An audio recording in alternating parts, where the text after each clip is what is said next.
Hey, hockey fans, T-Boss is 13-3 here with top shelf guest, former Eau Claire Memorial Old Abe, Wisconsin Badger, and current NHL San Jose Shark defenseman Ty Emberson. This episode is sponsored by Riverside Bike and Skate, Chippewa Valley Orthopedics and Sports Medicine, Dooley's Pub, Raleigh's Coach Club, Computer Recovery Associates, and Market and Johnson. Mogi. Hey, this is so exciting. A couple years ago, we did Ty.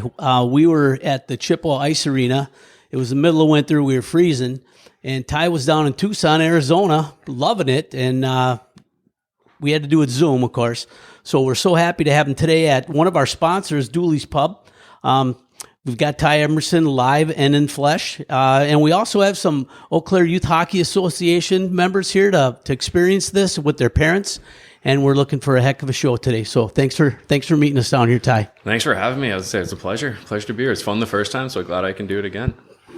Fantastic. Let's start real quick. You know, we covered a lot of your youth in the first podcast, but something we didn't ask you was when you were growing up, did you do outdoor skating, outdoor rinks? We did a lot of outdoor skating. The one rink that we always skated on was Brennan Olson. So Brennan Olson lived just on the street from us growing up, and his dad would always put on a nice outdoor rink. So we'd have a lot of outdoor games out there. It was a lot of fun memories of just you get out there in the morning, you stay out there until dinner time, and then you go home. But there was a lot of hours logged on those outdoor rinks. And you mentioned the Olson family. We had Brendan on here, and we did an outdoor hockey rink. As you look back, did the dads ever get out there and battle a little bit or not? Sometimes, not a whole lot. My dad still can't skate. My dad never played hockey, so he doesn't even know how to skate. But sometimes they'd get out there and put boots on, and Chad would come out, and Mike Collins would come out. So sometimes, but more or less, it was more just the kids just messing around out there.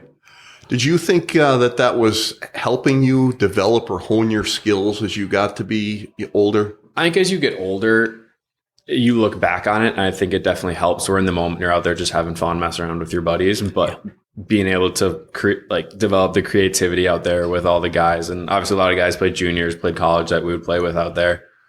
So I think just the competitiveness and obviously just the love for the game, where that's where it all kind of starts for a lot of the youth hockey kids, is playing on those backdoor rinks. So I think that was something that you didn't notice in the moment, but as you get older, you look back on it and really appreciate it. I'm so happy you say that. We've got a couple of those young guys right there up against the wall. So listen to the NHLer here. Spend a lot of time with your buddies out there, off ice, on ice, whatever you need, and work on your skills. And like you said, you look back on it and was a huge advantage for you guys. Yeah, I'd say those are the days that you miss, where you get older and it's hockey starts to get more serious as you get older. Obviously, playing professionally, it's a job at this point, but it's still really fun. But those are the days where it's no one's watching, no one cares what you do out there, and you have all day just with time to kill, no responsibilities yet. At what age did you decide hockey was the all-in sport? Like 8th grade, end of 8th grade probably was my all-in time, where I played, me and Hudson Collins actually played one game of freshman football together. And then, actually, I don't even think Hudson made it to one game, but I played. we did all the summer workouts for freshman football, and then Hudson quit a couple weeks before me. I made it through one game and then quit because Team Wisconsin was just too busy of a schedule. So I would say 8th grade, beginning of freshman year, was kind of when I went all in on hockey. So after a couple of years at Memorial, you did leave to go to the development program in Michigan, and I just wanted to know that's the best of the best. I mean, They have focused on developing the best hockey players in the United States there, and I think it's done that job. Anybody there that dazzled you daily at practice or during games that you just couldn't believe they could do those things? I mean, I played with some really good players. Where you look back on the teams that I played with and the guys that were there when I was there. The group below me was the Jack Hughes, the Cole Caulfield, Alex Turcotte, Trevor Zegras, Matt Boldy, all those guys. My group was really good as well, of a lot of NHLers built in there. But the one guy that always stood out to me was Keandre Miller, where the first year was a battle every single day. And that's why that program is so good, because everyone is so competitive every single day. It's probably the practices were harder than the games, to be honest, because you have all those guys competing for a spot. So there was fights probably weekly on the ice of just competitiveness of games, of different things like that. But the second year for sure, I think Keandre took off, where it was mini games and he just dominate all of these other first rounders and second rounders and NHL draft picks. I was just like, oh my God, this guy's insane. And obviously he went first rounder to the Rangers, and now he's having a fantastic NHL career. But he's the one that I would say was unbelievable. The other guy would be Jack Hughes. He came up with my team the second half of the year. He was an 01, I'm 2000. So we called him up. We actually called him, Cole, Caulfield, Turcotte, and Cam York up all now in the NHL. But Hughesy was the one that was like, he could skate out there for 2.5, 3 minutes for a shift and never get tired. So you can see why he's one of the best players in the NHL now. Yeah. You played in the 2020 World Junior Championships in the Czech. What was that experience like? Unbelievable. I think we got to play in some international tournaments with USA Hockey and the national team development program. So that was awesome. But the World Juniors is one that you grow up watching, where I remember when I was younger, Jake McCabe would be in it and we would watch him, and it was the time change and everything. So you wake up at 8, 9 in the morning and the games are on already. But that one was awesome, where the opening day game was against Canada. We ended up losing that game. But that was still a crazy rivalry game, like December 26th. Everyone's watching it. The most fun game of that tournament was against Czech Republic, the host country. And that was, my parents have videos of it. It was the loudest hockey rink I've ever been in, where they would get the puck at their own blue line and just get past the red line. And the place is going bananas, where it's like, you can't even hear yourself think. And it's like, they're not even close to scoring. So when they did score, the place erupted. But that was an awesome experience, just to be able to compete with the best of the best. And that's a tournament that you look forward to trying to play in, because that's the Christmas tournament that everyone watches at home. So that was a really cool experience. So how is it you pull together the best from the colleges and some of the guys playing major junior up in Canada that are Americans, and you don't have a lot of time to play together? How do you come together as a team and gel as a group? So we didn't have a lot of time right at that tournament, but a lot of those kids came from the national team development program that we'd been with for the last 2 years. So it's a kind of a reunion of sorts, where you know a lot of the kids that were there, where my year was 2000s and 01s. So there's a lot of kids that I went to high school with over in Michigan. So I knew a lot of them. And then you also mix in a couple of Canadian Junior League players that didn't play with you. So it's kind of mixing and matching, just making the personalities fit. But it's a quick tournament of, you get over there and you have you're probably a week of practices over there, and then you hop right into it. And then at that level, it's just, everyone's so good that people just make plays and figure it out. Wow. You had Coach Sandelin over there. Mm-hmm. So, wearing the Royal Red as a Badger, now you've got a Bulldog as a head coach. Transition okay? What was he like as a coach? It was good. I actually like Sandy a lot, where Sandy I love his coaching style, and you guys know UMD's style as a team, a very gritty, hardworking, like team mentality first. And I really appreciated that. Didn't matter if you were a first rounder or an undrafted guy. It was, if you played hard and played the way that he wanted you to play, you'd get your ice time, you'd get your minutes, you'd earn his respect. So I appreciated that a lot. But it was a lot of fun, where I don't envy his job at all, because it's tough to get all of the high name guys their ice time, their puck touches, their different situations like that. But it was really good for me, where I think he appreciated the way I play, and that teams, it can help the team, where I wasn't the biggest name guy, I wasn't the highest draft pick, but it was like helping the team in any way that I could. So when you talked about the guys you played with and either were above you or below you at the program, you mentioned numerous guys that are in the NHL. So you're playing against those guys now on a regular basis. So what's it like being out there against a former teammate when he's got the puck and you're in the corner with him? Or, is it heated? Is it just another guy? Or do you think, oh, that's my buddy, I'm going to go easy on him? Or is it just your game on? It's game on. No matter who it is. I would say it's game on. It's just another guy out there. There's no friends at that level. But always after games, you text them, say, like, how's it going? You want to meet up? But whenever I play someone that I know, I'll text them and talk to them. Where we played Cole this year. I talked to Cole after the game. We played McCabe with Toronto twice. So I talked to him after both games.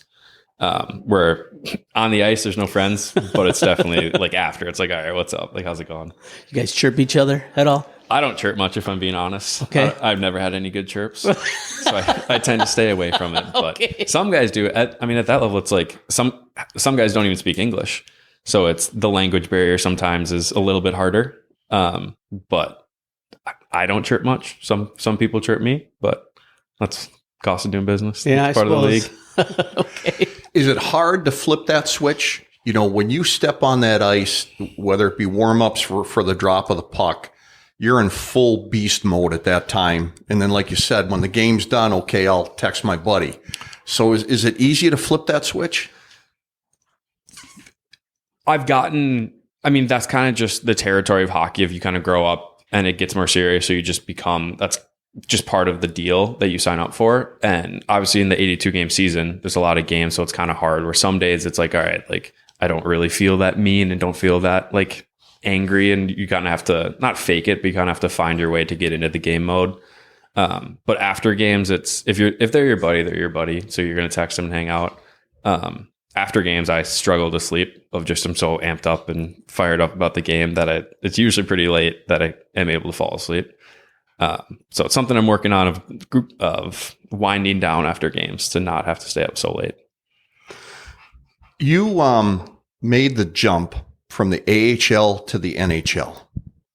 What was that transition like? When you look at the speed and the skill of the AHL, what was that like going to the NHL? It's a jump for sure. It's not the craziest jump where I think going from juniors to college versus college to the A or to professional hockey, I think is a bigger jump. I think from the A to the NHL is just a little bit different. I think the NHL, everyone is obviously more skilled and smarter. It's the best league in the world for a reason. But it's the same game where some people say that the NHL is not easier, but everyone's always where they're supposed to be. Where if you watch an NHL game, it's very controlled. People are where they're supposed to be. You can kind of expect what people are going to do at different levels. Sometimes you can't expect, where some guys will go rogue and different things, but it's a big jump where every game is you're looking across and you're playing Kucherov, where my first game was in Nashville. So you're playing Forsberg, you're playing Yossi, you're playing Ryan O'Reilly. So the first couple games are like, oh my God, hold on your horses. Like I'm here. And then it's an adjustment of not being like starstruck, of being like, okay, I have to go into the corner and I have to beat that guy. Like that's my job now. I can't be starstruck that, oh, it's Forsberg down here. Like it's my job to get the puck from him. And then just every single night there's a new guy where it's that one was Nashville. The next game was Braden Point, Kucherov, Stamkos, Hedman. Then the next game you're going to Carolina. It's just, and then it's Ovechkin. And it's just every night there's a big dog on the other team that you grew up watching. So the adjustment for me was being confident in myself to know that I can go out there and compete with them, that I'm not just a part-time resident here in the NHL. Like I'm trying to make it my full-time career and stay up here and make a name for myself. So to be able to adjust that mindset of not being starstruck and just continuing to battle and try to win those every day. So you're in your third professional season. You spent time with the Arizona organization, the New York Rangers organization, and now you're with San Jose. Which stop has been your favorite at this point? I think each of them have been very different for me. Of my first year in Tucson was a big learning year for me. We talked about it that year. If it was an adjustment, I had my struggles, but I learned a lot from it. And then it was a fresh start for me in Hartford, where I got traded to the Rangers that summer. And it was just a fresh start, where it was a different coaching style. It was more of going out there and kind of playing and having fun, not as much go north and just be a robot. So that was really good for me. But I think, and obviously this year's in the NHL, so it's really cool to be out in San Jose and be in the NHL. But I think off ice wise, I think in Hartford, Connecticut was my favorite of just, I like the cold weather. I'm from Eau Claire. San Jose and Tucson are both warm, and it's nice to have the warm weather, but I think Hartford felt the most like home, where it was like the cold weather, the hockey fans were it just felt more like home for me, where I enjoyed Hartford the most. But I think this year in San Jose is been the best hockey year for me. Nice. So you've made your NHL debut as an official rookie. You get the call up. Not only did you get the call up, but you scored your first goal, not too far into the season. Dream come true? Oh my God. It's unbelievable. Where the puck, it was one of those shots where it was like a CNI shot, so I can kind of follow it in. I'm like, oh, is it going to go in? But once I went in the net, you're starstruck, where it's awesome, where you have it's the dream that you grow up to play in the NHL, and to score a goal is even cooler.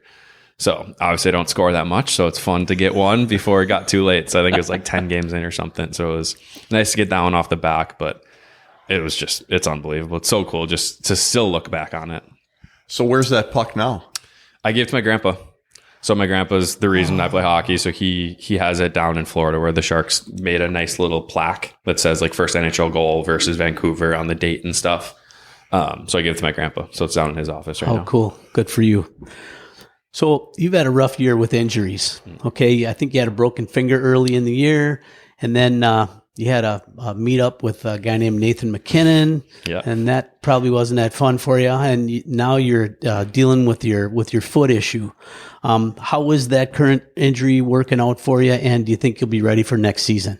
I will for sure be ready for next season. I'll be doing my rehab and doing my physical therapy, so I'll be for sure ready for next year. And this one is just slow and steady. I kind of off camera, I told you guys about the quick story, but should I mention it again? Oh yeah, sure. absolutely. Yeah. So this one, I cut my skate with a skate blade. So I hit someone and his skate blade kind of rode right over the top of my skate, and it ended up slicing 2 tendons and an artery pretty much down to my bone.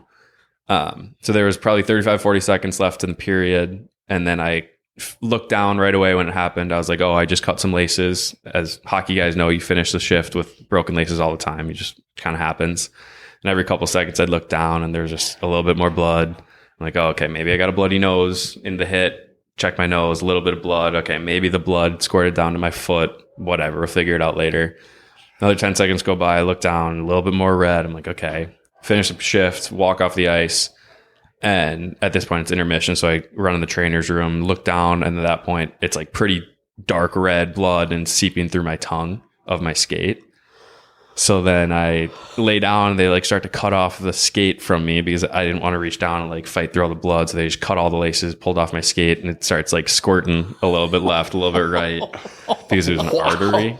So there's a couple seconds of panic there, but doctors got it under control, did surgery that night. So it's all good. So I checked, like did all that, checked the box. And now it's been casted up. So I have a pin in my foot and then it's casted up so I can't move it. Just to let the tendons heal and set for, I think it's going to be 5 weeks in the cast. So camera can't see it, but I have a nice little friendly scooter that I buzz around on. But it's been fine. Carolyn, my fiance, has been good, just like helping me out, get around the house. But obviously sucks not being able to play hockey, but a couple unfortunate injuries this year. But that's hockey, and just trying to stay positive and do what I can. Yeah.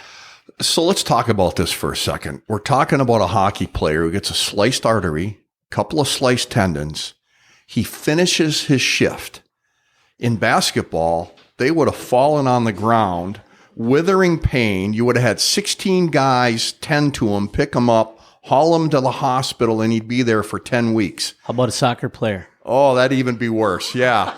They'd be doing the fish flop for a year on the floor, right? Absolutely. So hockey is still the greatest sport. Gotta love it. They're tough. Those boys are tough. So tell us about, I know JC came up with that McKinnon question, so sorry, I kind of trumped you there. What did you want to know about that? Well, that was, I'm watching a video and you're kind of lining up this guy by the name of Nathan McKinnon, and it turns out that you ran into a brick wall. Oh my God.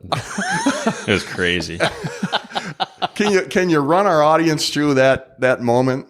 So the play was, he got the puck in the neutral zone and he was like kind of going to dump it in. Didn't know if he was going to dump it in or like continue to skate. So I thought I caught him by surprise a little bit, where if you watch the video, he like kind of isn't looking and then he turns last second. And I thought I caught him, where I'm like, I'm not a thin guy. I'm not the thickest guy by any means, but I'm not small. And then he just dummied me, where it was like whiplash head. It was crazy of how thick he was. And I look up and he's yelling at me. I don't even know what he was saying. Like, I don't know if he was chirping me, yelling at me. I don't know if he was just fired up about it, but yeah, he's a lot thicker than I thought he was. And I also thought I caught him a little bit more by surprise, and I was wrong on both of those. So lesson learned on that one. Lesson learned. If you're going to hit someone like that, try to catch him off guard. But all right. I like it. So it just goes to prove, though, no matter how hard you train, no matter how fast you are, sometimes there's always that one guy on the ice that might just outstep you. Yeah, I'd say it's at that level. There are freaks of nature in that league, where you look at guys like McKinnon of how big and fast and strong he is, and then there's Victor Hedman, who's 6'6", 6'7", 240, and he skates like he's the best skater in the world. where there are freaks of nature out there, and then there's freaks of nature of skill, of Kucherov and different guys like that, where it's just every night there's a different beast that you got to deal with. All right, we're going to take a couple minutes to give a shout out to our sponsors, Riverside Bike and Skate, Eau Claire's hockey headquarters, which is the oldest hockey store in the state of Wisconsin. Buy hockey gear from the people that play and know the game. And don't forget about their bicycle sales and service, as well as your paddle sports center for kayaks and canoes, and Computer Recovery Associates, who specialize in removing, monetizing, and recycling computer hardware from large data centers. Whether you're looking to relocate, repurpose, sell, or recycle, Computer Recovery Associates can help. Check them out at computerrecoveryassociates.com. And thanks to our friends at Market and Johnson, longtime supporters of the great game of hockey and our youth throughout the Chippewa Valley region. Ty, you don't go into this beginning of the season, like there was back in the 50s and 60s where guys were selling cars and then they'd show up with their golf clubs, on the first day of training camp. You got to come in shape. Mm-hmm. What's your regiment like in the off season to stay in shape for the upcoming season? It's busy, obviously. Like, it's a long season, mentally, physically, emotionally. So I think right after the season, the first thing I do is take some time off, where I'll delete all social media, kind of not think about hockey, not work out, just kind of unwind and relax for a couple weeks. Kind of depends on how long the season goes. Of last year, we played almost until June with playoffs. So then I probably took a couple weeks off, maybe a little bit less. And then you start picking up, and then it's... Some guys choose to skate more than others. I choose to skate as the summer starts, probably twice a week. And then as it picks up towards training camp, you obviously want to skate 3, 4, 5. You want to pick it up and get more in shape for the training camp coming up. But this year, now that I'm hurt, and it'll be a little bit different. It'll be a lot of rehab and PT and figuring out that stuff. But like I said, some guys will choose to focus more on the on-ice stuff if that's what they want to work on. And they'll skate 5, 6 times a week and have a little bit less time in the gym. I tend to balance it out and then ramp up the on-ice activities, like the skating and the trying to get your legs back under you and conditioning towards the camp. But I always like to go wherever I'm going a couple weeks before camp. So last year I went back out to New York a couple weeks before training camp just to get adjusted with the regimen that you want to get in, of kind of the time that training camp starts. If it starts at 7:30, you want to kind of start to get up early and be adjusted to that. But that's my schedule of shut it down for a little bit and then slowly ramp up as the off season continues. So we're wondering where you're going to train this year over the summer. And then also you mentioned you like to have some downtime. What do you like to do with your free time?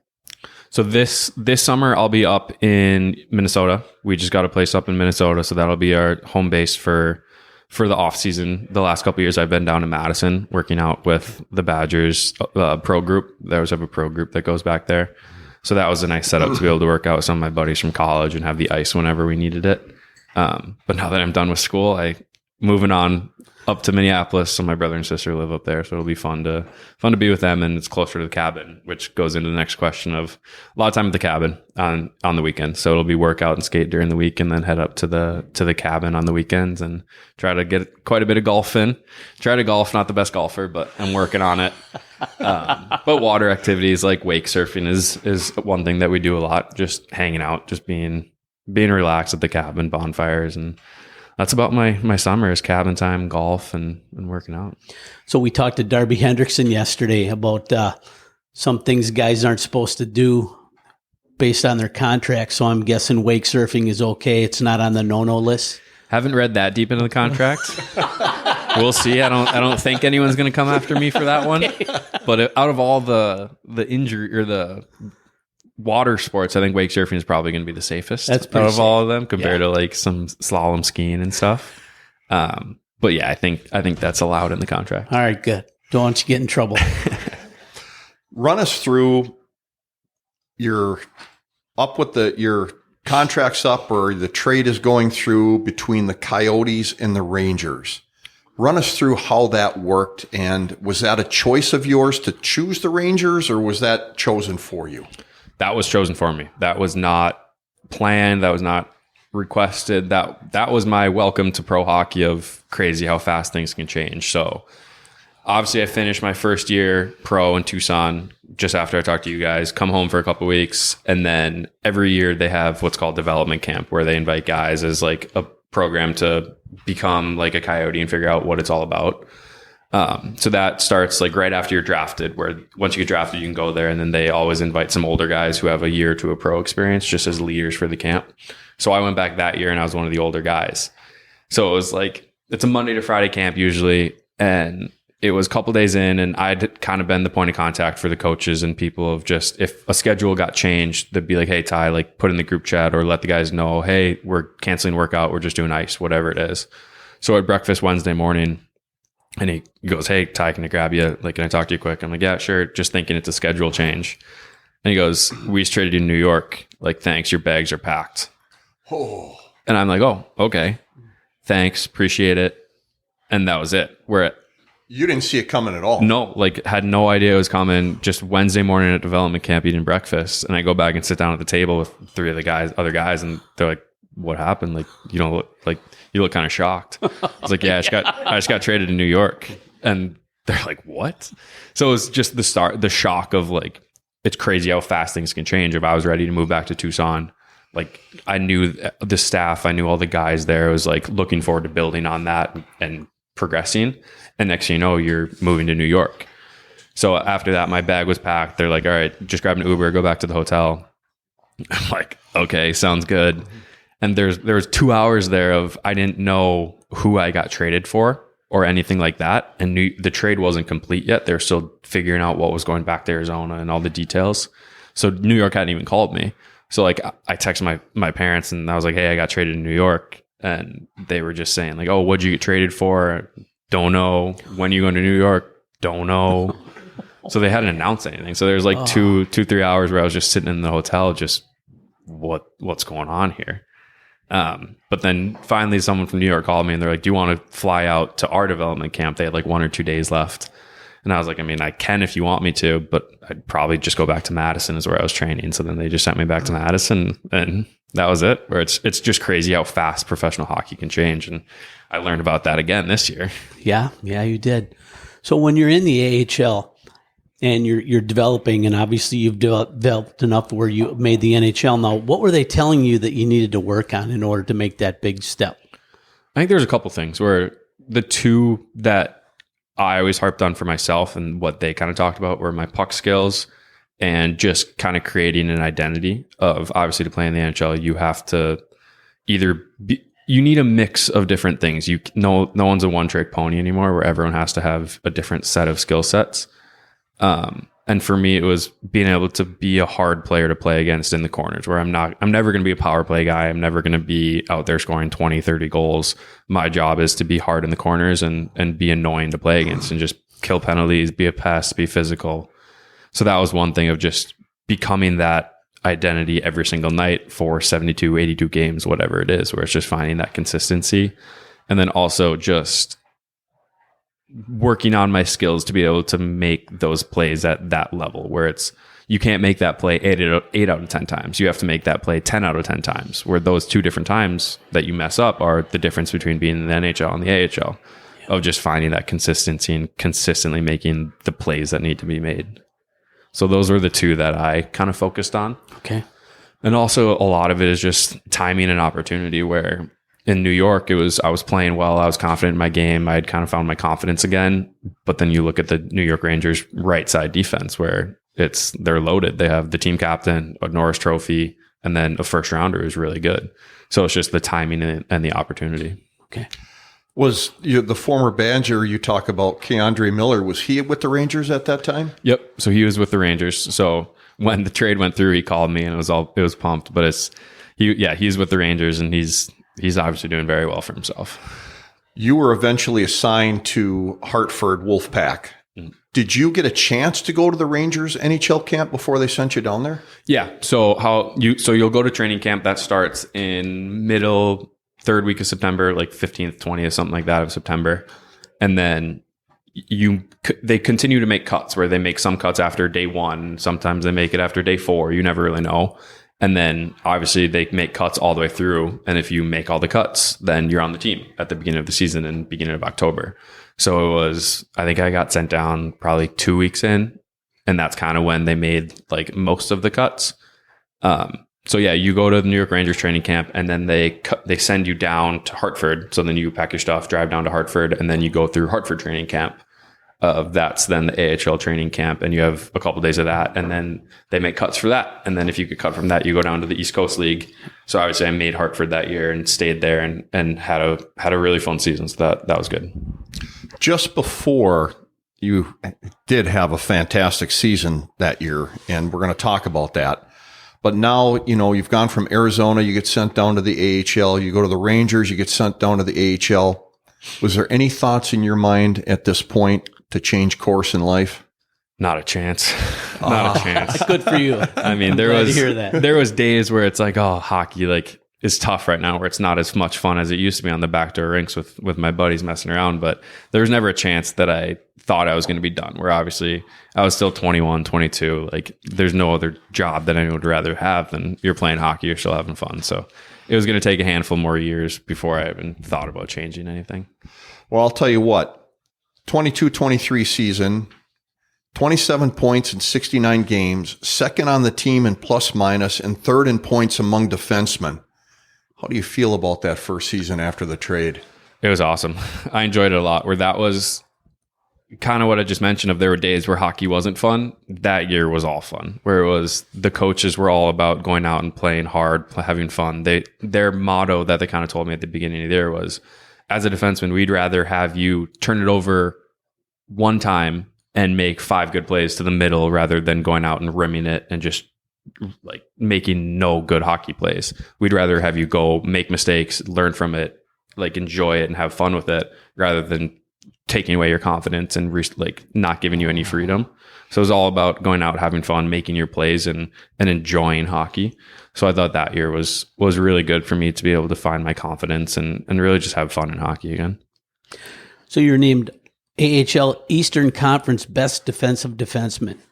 When we first interviewed you, you said that you're a stay-at-home type, and we compared you to Craig Ludwig. Do you feel you were finally getting recognized for the strengths that you had on the ice?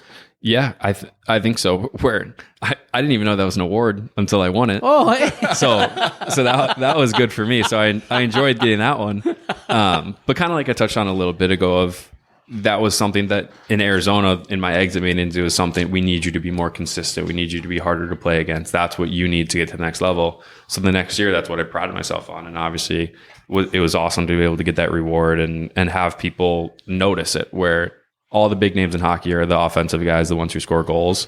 So it was cool to be able to get some recognition for a job and a role that not a lot of people get recognition for. Despite the fabulous season you had that year, you're waived by the Rangers. What the heck's going through your mind at this time?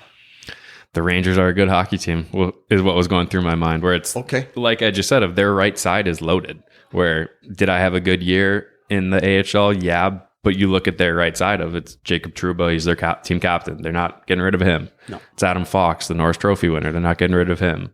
Braden Schneider, first rounder, really good hockey player. Had played really well the last 2 years. They're not getting rid of him. So it was one of those things where I had worked hard. I had a good year, and it was just there wasn't room for it. And that's timing and opportunity. The timing and the opportunity wasn't there for me. So it was, and that was what the exit meeting was kind of about, of we like you, we like your game. We hope to keep you in Hartford and have you in our organization. We like you. But right now there's just not space for you here. So they waived you hoping that you would get through waivers and stick with Hartford, but that didn't happen. Yeah. Okay, so San Jose picks you up.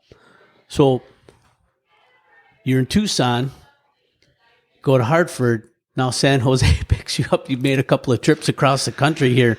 What was going through your mind at that time? That was another crazy, just professional hockey story. So I got waived, and then how waivers work is once you get off your entry level, if the Rangers waive you and send you down to Hartford and assign you there, any team has the chance to pick you up, is what waivers are.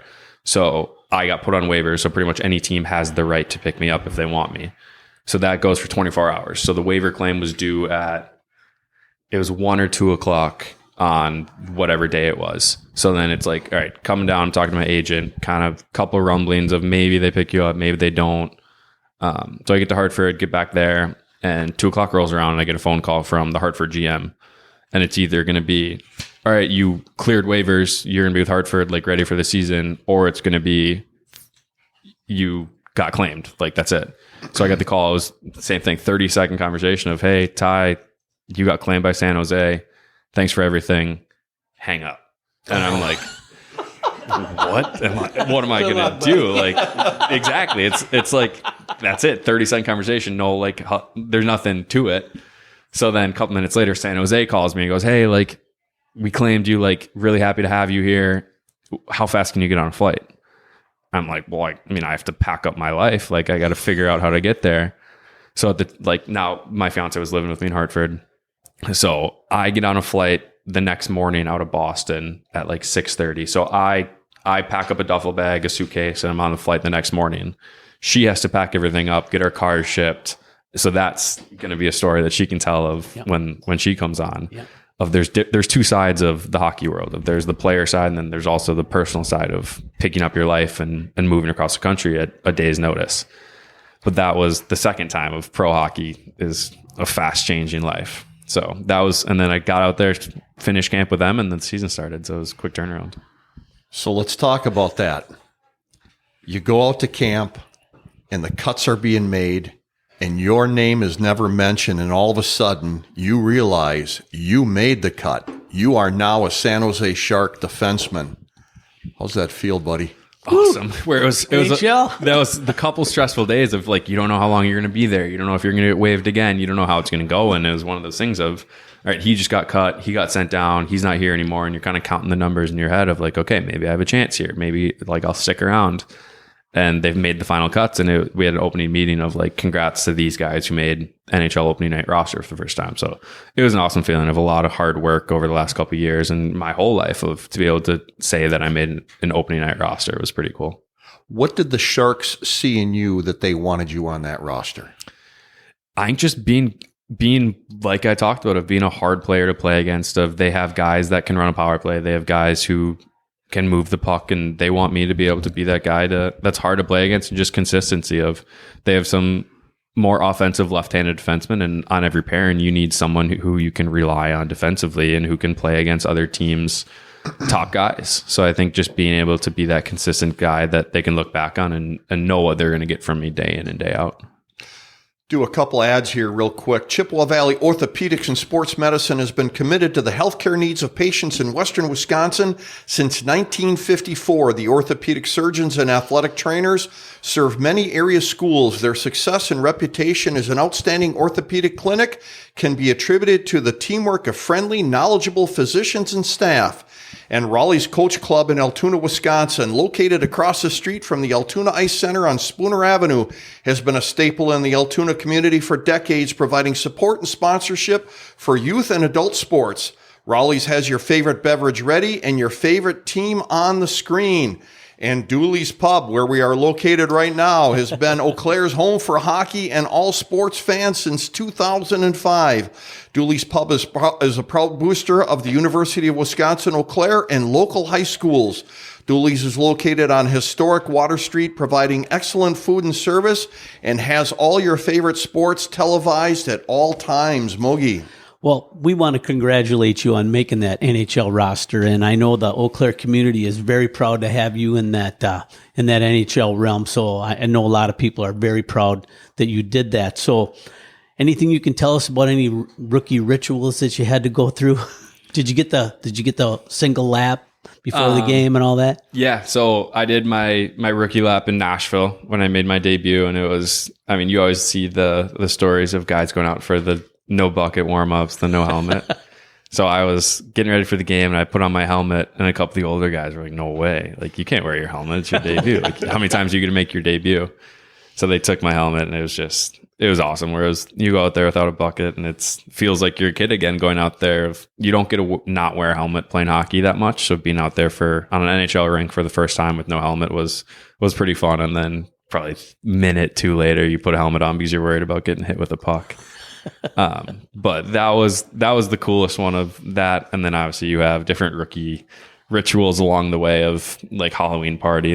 All the rookies have to do karaoke. So you each pick a song and you got to go up there and sing in front of everyone. Then you What was your song? Barefoot Blue Jean Night, Jake Owen. Let's hear a little bit. Can't do that. All right, never mind. Can't do that. I took a shot at it, JC. You got to give me credit for that. You did, but he's afraid everybody will be tuning out right now. It was a good effort. I would say you guys would lose listeners. Clear the room. Any other fun they had with you? And then, I mean, you do rookie dinner where like the rookies all pay for the dinner. So that was a fun one. So we were able to do that in Las Vegas. So it was a fun city to be able to do that, where we had that. And then we went out that night with the team, and you do your rookie dinner. You do have to tell some jokes. You have to tell a story. You have to do like a skit of you're impersonating someone, that kind of classic stuff. But once you do that, everyone is like, thank you for dinner, appreciates it. It's kind of the ritual rite of passage. Once you do that, you're kind of welcome, where you do that one time in your career. So you actually do it once in each league. So I got to do it in the AHL my first year, and then this year I got to do it in the NHL. So don't have to do it again, which is good. But there's a couple different things where just being a rookie is cool, where it's you get to look up to different guys who have all done it, where you kind of ask them what did you do for your rookie party? And just different stories, where everyone has a good story about their rookie party. But it's funny to look back on different guys in our team. Of Mark-Edward Vlasic is a guy he did his rookie party way back in 2006 or 2007 or what it was. Yeah. So it's crazy to see how long some of those guys stick around, and now it's a new era of hockey. Are you on a one-way or two-way contract? Two-way right now. Okay. And are you feeling confident that, assuming that your injury is healed correctly, that may change? Yeah, I mean, obviously you're always hoping for a one-way. So the quick explanation is a one-way contract is you're making NHL money if you're in the NHL or AHL. A two-way contract is NHL money. You'll make $800,000, say, and then if you get sent down, then you'll make whatever the AHL value is of your contract. So obviously I'm hoping for a one-way, and I think everyone's always hoping for a one-way. So that contract stuff will go on this summer and talk about it in exit meetings and kind of figure out where they stand. But that'll be between my agent, me, and the GM of the Sharks, and kind of figure that out this summer. Go ahead, Mo. The Sharks didn't have a great year this year. Let's be truthful about this. So what's the atmosphere like in the locker room? Who's the leading voice behind closed doors, and who tries to keep things light for the guys? The couple, Anthony Duclair and Mario Ferraro, probably the two loudest guys I've ever met. So they keep it light, which is nice because I played with Mar for most of the games that I was in this year. So it was fun to be able to play with him, and he would always keep it light on the bench in the locker room. Duke was good at that, of just always making sure there's conversation going on. And there's tough days. I mean, when you're losing a lot, it's never fun to lose, and it's your job to win. So it's a tough situation to be in. But I think as a professional athlete, guys find ways to be positive and get ready for the games. And this year, it's been a little bit weird because the captain of the team, Logan Couture, has been out most of the year with an injury. So he was obviously the leader of the locker room, and he wasn't there. So Tommy Hurdle was one guy that stepped up. And another part of pro hockey is guys get traded, guys move on. So Tommy just got traded to Vegas. So we lost him, and now it's just kind of the next man up mentality of guys lead. Luke Cunnin is a good leader. I think you guys had mentioned him and his wife. But Connie's been good. Duke was good. Then he got traded. But Mar has been a good leader. Mar is kind of the embodiment of what the Sharks are. If he's always happy to show up to the rink, he always has energy. He plays the game the right way. So I think there's a lot of good building blocks in the locker room for the future. It's good to hear. Puck gets dumped into your zone. You got to go back and retrieve it. You got a forechecker coming down on you. Who's the grittiest son of a gun you ever went up against in the corner so far? That same thing. There's one guy on every team that it's like you look at them and you're like, dang, I don't want to go back there. Not him. I don't even know. I wouldn't even be able to name one guy, but there's one guy that I haven't played him yet this year, but he's in the news now, is Matt Rempe. Oh boy. Oh yeah. 6'7". I would say, yeah, he's 6'7", 250. And he can move too. So I'd say I haven't played him yet this year, but I played with him last year in Hartford, so I had to practice against him all the time. He's the one guy that I wouldn't want, where the nicest kid ever, but when he's on the ice, he's an absolute menace. So he would be the one guy where it's like you've seen some of the hits that he's had so far this year. Yeah. And I saw a clip the other day of he went and the defenseman just left the puck. He's like, I'm not getting that one. Like, you can have it. So he's the one guy that I wouldn't want to go back against. But he's the nicest kid ever, where he's like, he fought, his first shift in the NHL was a fight, where it's like, he had, for the first handful of games, he had more penalty minutes than ice time, which is awesome. Yeah. Making a name for himself. Yeah, making a name for right himself. now. And that's what he did. And so he's stuck. He's still with the Rangers, which it's awesome to see. Like I said, he's the nicest kid ever. What do they call him? The Rempire State Building? Empire State Building. Yeah. That's a pretty cool nickname. Really cool nickname. And to do that in New York is like the Madison Square Garden will be chanting his name all the time. And it's pretty cool just to see it because I know him as a person. So it's cool to see him have success, but he's also one guy that I would not want to be mad at me. Okay. Fair enough. Yeah. How about the most skilled guy you've ever played against? Probably. I know it's hard because every team's got a guy. At this point, I mean, I think the one guy that was crazy to me that is Braden Point with the Lightning. There's big names like Kucherov and McKinnon, different things, but the way he plays the game is just he's so much smarter than everyone. Where he'll slow the game down, he'll speed the game up, and it's just like my first game against Tampa got scored on. Braden Point scored, and I'm like, sweet. So it's just he's so smart. He's just, you watch him in the playoffs. There's a reason Tampa's so good, and they've been so good for so long, and they have that core group of guys. But he's the one that's like, it's impressive to watch day in and day out. You are a defensive defenseman, which means you're blocking shots on a regular basis. Which one's been the hardest one you had to stop so far? From a player or a certain situation? Either one. You give it to us. I mean, McKinnon's one time on the half wall is no fun. Ovechkin's one time on the half wall is probably less fun. So I'd probably say Ovechkin. That's the one I grew up watching. Of everyone's like, he doesn't move on the power play. He just sits there and waits for the puck to come, and he'll score every time. And everybody knows that. So that's the hard part, is everyone knows it, but it still gets there and he still scores. Where, I mean, he's chasing Gretzky's record. So I don't know if you guys think he's going to get it, but I think at this point, I think he will. Where he's gotten hot lately. I think he's only 47 goals away. They're thinking now. Late next season, possibly getting it. So I'd say Ovechkin. Like, we played him, I think, my 4th or 5th game in the league, and it was just crazy to watch. So have you ever had a shin guard split or break on a shot that you've blocked?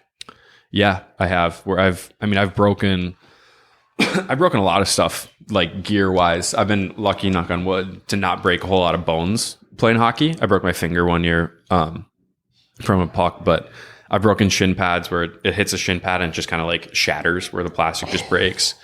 I've had the toque, so the white part of the skate. I've gotten shots off that, and that will erupt. So then you just out there without any blade. How do you get to the bench? Just kind of crawl. Yeah, you're crawling. Get a buddy. Hey, push me. Pretty awkward when you're trying to get to the bench with no skate blade. But those are the two that I've had the most, but nothing too crazy.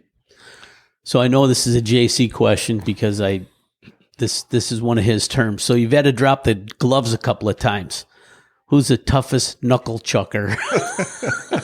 Besides Matt Rempe at this moment. I'd say Remps would be a good answer for that one too. I've only had 2 fights, and neither of the guys that I fought were like crazy tough guys. I tend to stay away from the crazy tough guys Smart I'm man. not that big. But I mean, there's some tough guys. Where Nicolas Delorier with Philadelphia, he's one of the guys Rempe. Yeah, Rempe fought him early on. So Remps is going through the NHL heavyweights. Of he got Delorier, he got Matt Martin. Matt Martin. That was the first one, wasn't it? Yeah, that was the first one. His first NHL shift, he fought Matt Martin. Then his third one, I think, was Olivier in Columbus. So he's a tough customer. He's a beast, that guy. But Giovanni Smith on San Jose fought Nicolas Delorier when we played Philly. And the crazy part about those guys is they just don't feel pain. Where, like, most people, if you get punched square in the face, it's like, all right, you're stunned a little bit. But some of those guys in the NHL, it's you punch them in the face and it doesn't phase them one bit. So it's like, you think you caught him with a good one. I don't know if that's good or bad. Like, you think you caught him with a good one, and they just stare right down the gun, and it's like, doesn't phase them one bit. I mean, maybe a tough guy that I played with in the minors was Boko Amama. Was in Tucson with us. Now he's in Belleville, Ottawa. But he's a tough customer too, where he's like, he holds grudges. So funny story about Boko was, this was my first year pro. we played Iowa in, say, November, whatever it was. There was a scrum. He didn't like what someone on the other team did, where he like threw a hit and wouldn't fight Boko, because Boko like wanted to stand up for our guy, and this Doyle Summerby wouldn't fight Boko. So in his phone, he put in his notes. And next time we played Iowa, it was like an alarm that morning of like, kill Summerby. So then hockey stuff goes on. Next time we were going to play them was like February, March or something. And happened that Doyle Summerby got traded to our team. Oh, no. So then kind of forgot about the alarm, a lot of games in the season. So we wake up and we're eating breakfast, and his alarm goes off at 9 a.m., 9:30, whatever it is. And he turns around and shows Doyle and goes, good thing you're on our team, because I was supposed to kill you this morning. So just like, that's the kind of, like, he'll hold grudges of like, wake up and my job is to kill Doyle Summerby tonight. And Doyle was on our team. So couldn't do that. Dodge that bullet. Lucky him. That's the kind of stuff where guys don't forget certain hockey plays. So it's, sure. The NHL tough guys are tougher than anyone I've ever met. Oh, wow. Man. Ooh. All right. So for the youth sitting around us right now, what's your favorite brand of hockey gear? Mine is CCM. I wear CCM right now. I've went through obviously a lot of sticks in my days growing up. You break six quite often. But the one I've found to like the most is CCM. And any particular reason, or it just feels right for you? It just feels right. Where I started using CCM probably freshman year of high school was when I started using it. I got a CCM stick that I really liked. And then I just kind of stuck with it. Where when I was younger, I was a gear nerd, where I would look up, like, obviously sticks are expensive. So parents are like, get the one you want. Like, you're going to use it for the year. Like, that's your one. So you do all the research of what kick point, what flex, what curve you want. And then as you get older, it's just, you get new sticks, and it's, you find one that you like, and it's just, give me that one again. Like, I don't care about the other ones. I don't need to know about it. So I'm not as informed on all the kick points and the flex and the curves and everything. So I've used the same stick for probably since my senior year of high school, where it's like, it upgrades to the new like model each year, but it's been the same, like CCM trigger is what it is. Which started out as a ribcore, I think, but it's the same kick point, same flex, same curve that I've had for however many years now. Well, I'm confused then, because I use a CCM Moog, and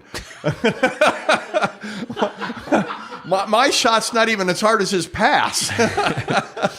Maybe you can work on that with him this summer. When I think so. When he's in town. Yeah. So I don't know if you can answer a question like this, but you know, a lot of times when I'm watching the NHL games, you know, when the guys are going down the line, high five, and you can tell if a guy's had his gloves for a while or not. I mean, you know, you get especially where you grip the knob is usually a wear point, and you know, you look at skates, you look at sticks. I mean, how the NHL is it just whenever you feel the need to grab something, your equipment man will get it for you, or how does that work? It depends on like the team and the organization. Where last year in Hartford, if you needed a new stick, you'd put the stick by the closet, and they'd put it in the back room, and they'd get you a new one. In San Jose, there's like just a stick room. So if you need a new one, you put the stick you don't want anymore. If it's like whipped out or too old or chipped or what you think it's going to break, you put it in the used stick pile, and then every player has their own shelf, and you can just go in and grab one and cut it up yourself and make it. Nice. But it's pretty much, if you want something new, you can grab it. Where some guys will want new skates every couple of weeks, every month or two. Some guys will probably go through two pairs of skates a year. And some guys like old gloves, where they'll use one pair of gloves all year. And if I could use a new pair of gloves every game, I would, where I love new gloves. Okay. So I obviously don't get them new every day. But I go through gloves probably one pair every month or two.